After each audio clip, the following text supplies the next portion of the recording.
Thank you for making a difference. I think she is the greatest. You're one in a million, Billy. You've made a difference. Hello, good morning.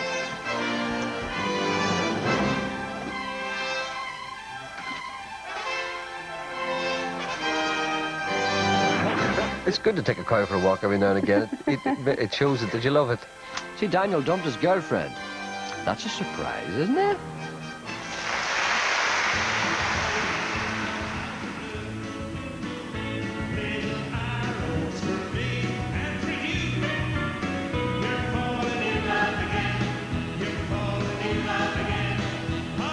Gerry, you give me the greatest pleasure on Friday night.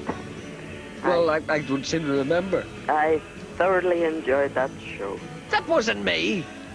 That was George Jones. Oh, for dear sake. How dare you? Oh, well. I enjoy your show anyway, so it doesn't matter. It was good, actually, wasn't it? That was brilliant. Do you know what I'm going to tell you? It's a very strange thing about show bands. Yeah. People used to put on those revival shows and nobody ever went to them. Yeah. Because you know why? Because the people who'd gone to the dances at that stage were about kind of 44, 45 about 10 years ago. But the time is right now because everybody's over 50. Yeah. No, seriously. Yeah. It's at least 50. So what happens is when you get to 50, you start to look back. Typical small dance hall in County Tyrone. I played here myself years ago. There are hundreds of places like this all over the country, and I think I probably played in every single one of them.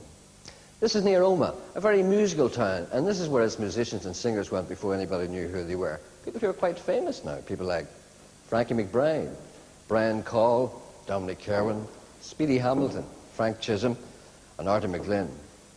This place and the music they heard here certainly made a difference to them. And music certainly made a difference to my life. Most people regard music as a kind of a pastime and something that's not of any great consequence, but for others, the music reaches up, grabs them by the scruff of the neck, and they're gone. They're hooked. Kind of a visceral thing over which they have no control. It happened to me in a chip shop. I remember sitting in a booth with 3 of my friends, sitting around a plate of chips with 4 forks, and I heard the sound coming from the jukebox I'd never heard before. It was a guitar sound, the intro to a song called Shakin' All Over by Johnny Kidd and the Parents. When you move it right up close to me, that's when I get the shakes all over me. The singer sang, and I kind of got control of myself again. And then the guitar came in again, the same sound. The hair came up in the back of my neck. So I made my excuses, got up, walked over to the jukebox, pressed my nose against a pair of specs, checking out the label. I kept putting my money in. I played it time and time again until the Italian owner of the cafe threw me out. I was out in the street and I suddenly realized that I knew what I wanted to do with my life. I wanted to be a guitar player.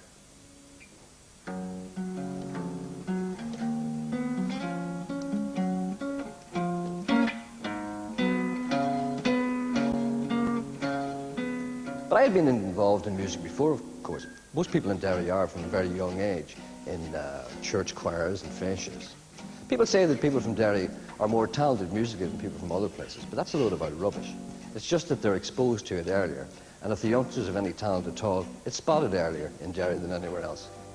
Can say where she may hide, must I travel far and wide, till I am beside the someone who I can mean something to. Where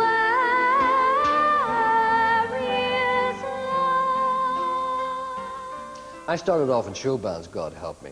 I suppose I wasn't very good. As a matter of fact, I know I wasn't very good, but neither were the bands that I played in. They weren't any good either. People used to throw coins and sweets at us. I remember playing in a tin hut in Donegal. They threw oat-field chocolate toffees at us. They were delicious, and I've been eating them ever since. Well, wasn't there a dance hall there? Yeah, yeah. What was it called? Do you remember? Oh, hell, I don't. Did you ever play in there? Oh, we played there every Tuesday night. Well, I thought you might remember what it was called then. Don't even know what On a Tuesday night's a bad night to play, isn't it? What did you? Was there anybody ever at the dance? Oh, packed. Packed. Men on their bicycles with their bicycle clips. Things get better after a while. I joined a fairly good show band in Dublin, got fistfuls of pound notes and travelled all around the country in a big van with teenage girls running after us. I thought that was okay. As a matter of fact, I would have done it for nothing. My mates were still in the chip shop. I'm glad you enjoyed that on Friday night, anyway. Ah, yes. Enjoy your show every morning. Thank you very much, love. Okay, love. Bye. Bye, bye. Bye. It's very worrying that. Been mistaken for other people. Well, it ain't no use sit and wonder why, baby. That's pretty serious, that. Even you don't know by now. And it ain't no use sit and wonder why, baby. Oh, yeah. It'll never Yeah. do somehow. I eventually settled in Canada, playing with a revamped American-Canadian rock group called Ronnie Hawkins and the Hawks. The previous Hawks had renamed themselves the band after they'd linked up with Bob Dylan. This meant, essentially, that I was now hanging out with the stars, drinking bottles of Bushmills with Chris Christopherson and talking to Frank Zappa about Irish music and going to parties and seeing Bob Dylan sitting in a sofa in the corner. It's unusual because when you meet people like that, you realize how unhappy rock stars are. Most of them are fairly miserable. And it's unusual to say that it's good to see that, but it actually is. Because when you see people who have everything that you've wanted and dreamed about and they're unhappy, well, it's good for you.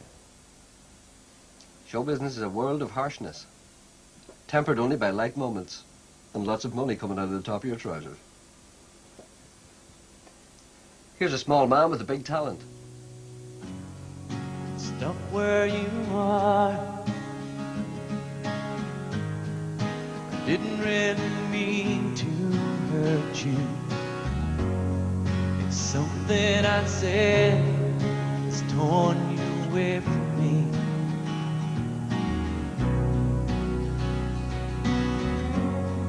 You sit on the stairs, hoping that the tears don't come, draw you away, leave me alone again. Out of my head, don't understand it. Out of my heart, low down and stranded, taking the chance you might hold on, follow me blind. Out of my mind. Back in the 70s, when I was a young lad, a very young lad, Belfast was a pretty quiet place at night. Entertainment-wise, you could say it certainly wasn't top of the list on the average rock and roll band's world tour.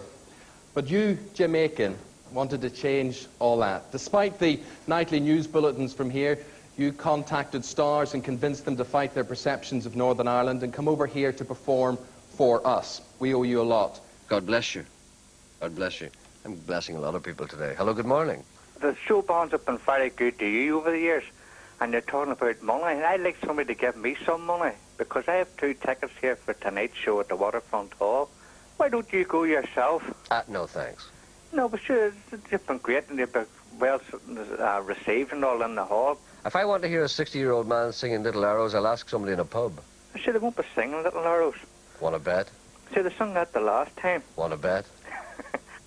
By far the best part about being a musician are the early days. That's when you meet people who are prepared to help you, to do things for you, to show you things, to teach you things, just for the hell of it. That's because music is important to people. It's an integral part of people's lives. Now, I don't play in bands anymore, but I have to say I don't miss it. Because when you think about it, what does a musician do? All he does is play music for other people's pleasure. I like to think that that's what I do on the radio. I like to introduce people to music that maybe perhaps they haven't heard before, be it African music or odd obscure records. You never got to me for your sermon and all. When you talk about nothing at all.